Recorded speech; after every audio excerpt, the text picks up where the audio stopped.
जय हिंद मेरे प्यारे साथियों, आप सभी का स्वागत है सोनू एग्जामिनर यूट्यूब चैनल पे। दोस्तों, आप सभी के लिए फाइनली बहुत बड़ी खुशखबरी सामने निकल कर आ गई है और आप काफ़ी टाइम से बेसब्री से इंतजार भी कर रहे हैं कि आरपीएफ कांस्टेबल 2026 वाली वैकेंसी का नोटिफिकेशन कब जारी होगा, कितनी पोस्ट आएंगी, कौन कौन फॉर्म अप्लाई कर पाएगा, एज लिमिट क्या रहेगी, सिलेबस क्या रहेगा, सिलेक्शन प्रोसेस क्या रहेगा और इस बार इस वैकेंसी को कंडक्ट कौन करवाएगा। यानी कि आप सभी ने देखा होगा कुछ दिन पहले दोस्तों रेलवे की तरफ से एक नोटिस जारी हुआ था और रेलवे ने साफ साफ लफ्जों में क्लियर ये बता दिया था कि इस वैकेंसी को अब हम कंडक्ट नहीं करवाएंगे।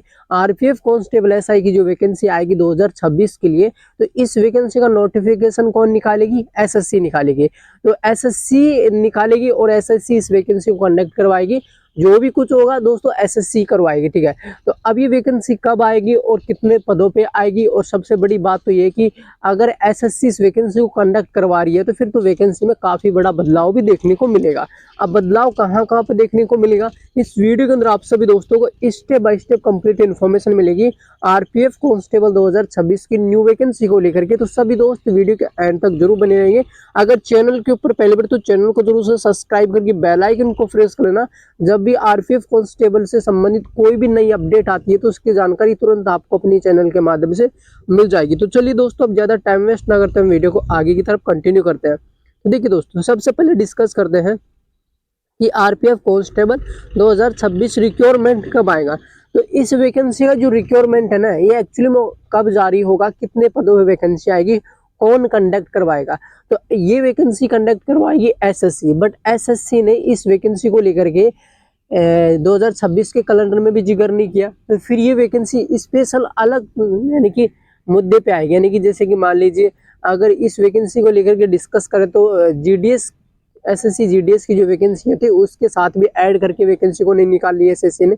तो फिर अब ये एसएससी इस वैकेंसी को लेकर के आएगी और ये क्लियर हो गया है कि ये वैकेंसी को कंडक्ट करवाएगी एसएससी, ठीक है। कौन करवाएगा दोस्तों? एसएससी कंडक्ट करवाएगी।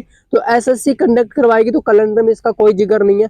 तो अब ये स्पेशल रूप से आपके लिए वैकेंसी का नोटिफिकेशन जारी होगा। ऑलरेडी जो एसएससी की ऑफिशियल वेबसाइट है वहां पर आपको ये अपडेट देखने को मिलेगा। बट अपडेट कब आएगा, नोटिफिकेशन कब जारी होगी, सारी बातें डिस्कस करेंगे। तो एक बार सभी दोस्त जरूर से वीडियो को लाइक करके अपने दोस्तों के साथ वीडियो को शेयर करेंगे। तो देखिए दोस्तों, सबसे पहले तो मैं आप सभी को बता दूं कि टोटल जो आपकी पोस्ट आ रही है इस बार कितनी आ रही है दोस्तों? 6800, यानी कि 6800 प्लस आपकी इस बार टोटल पोस्ट रहेंगी। ऑल इंडिया वैकेंसी है, मेल और फीमेल दोनों विद्यार्थी इसमें इस बार फॉर्म अप्लाई करेंगे। यानी कि फॉर्म अप्लाई करने के लिए दोनों विद्यार्थी फॉर्म अप्लाई करेंगे और ऑल इंडिया जॉब रहेगी। ऑनलाइन आपका दोस्तों इसमें फॉर्म अप्लाई होगा, ठीक है। इसके अलावा नेक्स्ट पॉइंट पे डिस्कस करते हैं कि क्वालिफिकेशन की अगर दोस्तों बात करूं तो यानी कि कांस्टेबल की अगर पद की बात करें तो आपका यानी कि 10th पास होना अनिवार्य है। यानी कि 10th पास आपका मांगा गया है कांस्टेबल के लिए।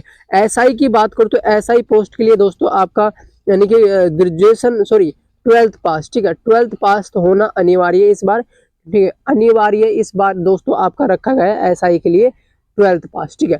अब इसके अलावा नेक्स्ट पॉइंट पे डिस्कस करते हैं इस वैकेंसी में फॉर्म अप्लाई करने के लिए आपकी एज लिमिट क्या होनी चाहिए। तो एज लिमिट मिनिमम बात करूँ तो 18 ईयर्स आपकी होनी चाहिए कंप्लीट। यानी कि 18 कब तक कंप्लीट होनी चाहिए भाई? तो ये भी तो यानी कि सिस्टम है, यानी कि 18 कब तक कंप्लीट होनी चाहिए, ठीक है। और मैक्सिमम बात करो तो 25 साल तक आप इसमें फॉर्म अप्लाई कर सकते हो। अगर 25 साल से एक दिन भी ज़्यादा हो तो आप इसमें फॉर्म अप्लाई नहीं करेंगे।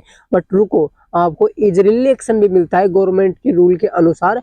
हर भर्ती में आपको एज रिलैक्सेशन मिलता है, जो कि इस वैकेंसी में भी आपको मिलेगा। अगर SC ST विद्यार्थियों की बात करो तो 5 साल का एज रिलैक्सेशन मिलेगा, यानी कि 30 साल तक SC ST वाले विद्यार्थी फॉर्म अप्लाई करेंगे। ओबीसी की बात करो तो 28 साल तक ये यानी कि ओबीसी कैटेगरी वाले विद्यार्थी फॉर्म अप्लाई कर सकते हैं, ठीक है। इसके अलावा नेक्स्ट पॉइंट पे डिस्कस करते हैं कि इस वैकेंसी में सिलेक्शन प्रोसेस कैसे होगा। यानी कि एसएससी कंडक्ट करवाएगी तो सिलेक्शन प्रोसेस में काफी बड़ा बदलाव भी होगा, ठीक है। और बदलाव कहाँ पे होगा? तो आपका जो इस वैकेंसी में एग्जाम होता है, फिजिकल होता है, मेडिकल होता है और फाइनल डॉक्यूमेंट्स वेरिफिकेशन, ठीक है।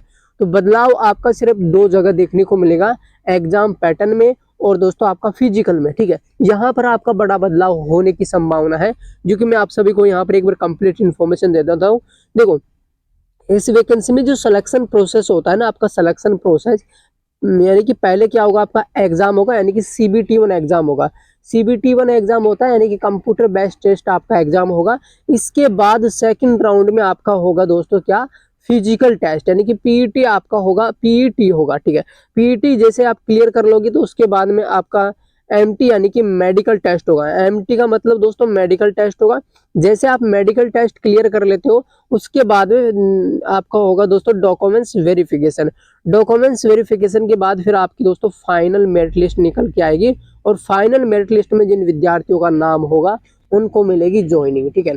तो इस वैकेंसी को लेकर के ये कंप्लीट इन्फॉर्मेशन थी। अब इसके अलावा नेक्स्ट पॉइंट पे डिस्कस करते हैं कि इसमें एग्जाम पैटर्न क्या रहेगा। तो एग्जाम पैटर्न में जो बड़ा बदलाव होगा वो कहाँ पे होगा। तो बड़ा बदलाव दोस्तों एग्जाम में कहाँ पे होगा, तो इसमें देखो यानी कि आपका एग्जाम होगा तो आपसे जनरल नॉलेज, ठीक है, इसके अलावा मैथ रीजनिंग आएगा। ये आपका 3 सब्जेक्ट इसमें आता है, ठीक है। तो अभी तीनों सब्जेक्ट से कितने कितने क्वेश्चंस आते हैं, तो सबसे पहले यहाँ पर जनरल नॉलेज की बात करूँ तो आपका 50 क्वेश्चन आता है 50 मार्क्स के। और यानी कि मैथ की बात करूँ तो आपका 35 मार्क्स के, और 35 यानी कि रीजनिंग से 35 मार्क्स के, ठीक है। तो ये आपका दोस्तों टोटल यानी कि CBT1 जो आपका एग्जाम होता है यानी कि CBT1 एग्जाम होगा, तो उसमें दोस्तों ये आपका टोटल यानी कि एग्जाम पैटर्न है। यानी कि ये रेलवे के हिसाब से आपका एग्जाम पैटर्न है। जब SSC नोटिफिकेशन जारी करेगी तो यानी कि आपका एग्जाम पैटर्न में किसी भी तरह का कोई बदलाव देखने को नहीं मिलेगा, क्योंकि रेलवे की तरफ से बहुत पहले ये बातें क्लियर भी हुई थी कि आप बदलाव कर सकते हो, तो बट आपको फिजिकल में बदलाव करना पड़ेगा। यानी कि PET जो है इस वैकेंसी का, उसमें आप कहीं भी किसी पॉइंट को लेकर के बदलाव कर सकते हैं। यानी कि एग्जाम में बदलाव नहीं करना है। एग्जाम जैसे हमने यानी कि बता रखा है वैसे आपको लेना है। जैसे कि एग्जाम पैटर्न जो आपका है इसमें रीजनिंग आएगा, GK आएगा, और दोस्तों आपका मैथ आएगा। तो मैथ से रीजनिंग से 35 क्वेश्चन है, जनरल नॉलेज से आपका 50 क्वेश्चन। तो ये आपका एग्जाम पैटर्न रहेगा। अगर फिजिकल की बात करूँ तो फिजिकल में देखो यहाँ पर नेक्स्ट पॉइंट पे फिजिकल को लेकर के चर्चा करेंगे। तो यानी कि CBT1 जो आपका एग्जाम होगा इसको सोल्व करने के लिए आपको 90 मिनट का टाइम मिलता है रेलवे के द्वारा। बट अब SSC की तरफ से आपको 60 मिनट का टाइम मिलेगा। कितने मिनट का दोस्तों, 60 मिनट का टाइम मिलेगा। ये विशेष तौर पे आपको ध्यान में रखना है, ठीक है। इसके अलावा नेक्स्ट पॉइंट पे डिस्कस करते हैं नेगेटिव मार्किंग। तो यहाँ पर भी आपका नेगेटिव मार्किंग में भी बदलाव होगा। यानी कि SSC के अंदर जो नेगेटिव मार्किंग है वही दोस्तों इस वैकेंसी में भी आपकी नेगेटिव मार्किंग रहेगी। नेक्स्ट पॉइंट पे अब डिस्कस करते हैं दोस्तों आगे चल करके, यानी कि फिजिकल को लेकर के PET में। तो PET में आपका क्या होगा, तो PET में यहाँ पर देखो दोस्तों यानी कि PET में क्या होगा। तो जब ये वैकेंसी रेलवे की तरफ से निकाली गई थी, पहले वाली जो 2024 की वैकेंसी थी, तो उस वैकेंसी में दोस्तों आपका रनिंग हुआ था, ठीक है, लॉन्ग जंप, हाई जंप हुआ था, हाइट मापी गई थी, चेस्ट मापा गया था, ये सारी चीजें हुई थी। बट SSC की तरफ से वैकेंसी निकाली जा रही है, तो इसमें दोस्तों आपका हाई जंप, लॉन्ग जंप का कोई मतलब नहीं है। यानी कि ये तो दोनों के दोनों यानी कि डिसमिस हो गए। यहाँ पर दोस्तों फिजिकल में बदलाव जो हुआ है वो यही हुआ है कि आपका लॉन्ग जंप, हाई जंप इसमें नहीं होगा SSC की तरफ से नोटिफिकेशन के अंदर, ठीक है। इसमें जो आपका होगा यानी कि PET में यानी कि फिजिकल में आपका रनिंग होगा।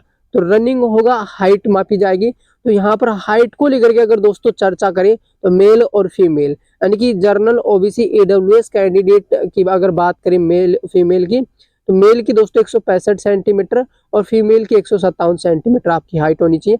SC ST वाले विद्यार्थियों की बात करो तो 160 सेंटीमीटर और 152 सेंटीमीटर आपका फीमेल का, ठीक है। तो ये आपका दोस्तों हाइट से रिलेटेड पॉइंट हो गया। अब नेक्स्ट पॉइंट पर डिस्कस करते हैं, ये आपका चेस्ट होगा। तो चेस्ट जो आपका है जनरल OBC AWS में आपका 80 सेंटीमीटर चेस्ट, और यहाँ पर दोस्तों आपका एक्सपीरियंस मांगा गया है 5 सेंटीमीटर का। तो यहाँ पर आपका यानी कि आप देख सकते हो SC ST वालों का, ठीक है। इसी प्रकार से नेक्स्ट पॉइंट पे डिस्कस करते हैं कि अब इस वैकेंसी में रनिंग होगा। तो रनिंग को अगर लेकर चर्चा करें तो 1600 मीटर आपकी रनिंग होगी मेल की, यानी कि मेल कैंडिडेट की जो रनिंग होगी 1600 मीटर होगी। 1600 मीटर रनिंग को कंप्लीट करने के लिए आपको मिलेगा दोस्तों 6 मिनट का टाइम, ठीक है। और फीमेल की बात करो तो यहाँ पर आपको 4 मिनट 15 सेकंड का टाइम मिलेगा। 4 मिनट 15 सेकंड का टाइम मिलेगा। 800 मीटर आपको रनिंग करनी है, 800 मीटर रनिंग। इसके बाद दोस्तों नेक्स्ट पॉइंट पे डिस्कस करते हैं कि वैकेंसी एक्चुअली में कब आ रही है। तो ये वैकेंसी कब आ रही है, एसएससी के द्वारा ये वैकेंसी का नोटिफिकेशन निकाला जाएगा। तो एसएससी इस वैकेंसी का जो नोटिफिकेशन निकालेगी वो आपकी मार्च में निकालेगी। कब दोस्तों, मार्च में, यानी कि मार्च में फुल तरीके से इस वैकेंसी का नोटिफिकेशन आएगा। मार्च में ही आपके फॉर्म अप्लाई होंगे, अप्रैल तक दोस्तों आपके फॉर्म स्टार्ट रहेंगे। और उसके बाद आपको तैयारी करने के लिए, जैसे कि एसएससी में बाकी वैकेंसियां होती हैं, तैयारी करने के लिए आपको किसी वैकेंसी में 2 महीने का मिलता है, किसी में 3 महीने का टाइम मिलता है एग्जाम की तैयारी करने के लिए। उसी प्रकार इस वैकेंसी में भी एग्जाम की तैयारी करने के लिए आपको ज़्यादा से ज़्यादा, यानी कि लगभग दोस्तों आपका 3 महीने का टाइम मिलेगा। बस इससे ज़्यादा नहीं है, 3 महीने का आपको टाइम मिलेगा। उसके बाद में आपके यानी कि एग्जाम होंगे। फिर उसके बाद में आपका फिजिकल की तैयारी करने के लिए लगभग आपको, यानी कि फिजिकल की अगर बात करें तो फिजिकल की तैयारी करने के लिए 2 मंथ मिलेंगे। उसके बाद में आपका मेडिकल टेस्ट, डॉक्यूमेंट्स वेरिफिकेशन, 1 साल के अंदर दोस्तों इस वैकेंसी का नोटिफिकेशन आएगा और ये उसी साल में इसका एग्जाम सब कुछ क्लियर तरीके से, ठीक है। और अब ये जो वैकेंसी आएगी तो ये हर साल वैकेंसी का नोटिफिकेशन एसएससी निकालेगी।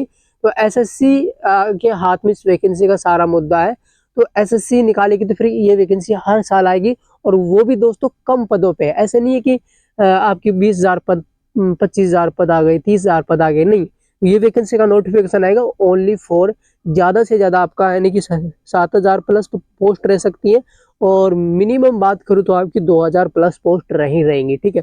तो ये थी कंप्लीट इन्फॉर्मेशन। फिर मिलते एक नई वैकेंसी के साथ। जय हिंद, वंदे मातरम।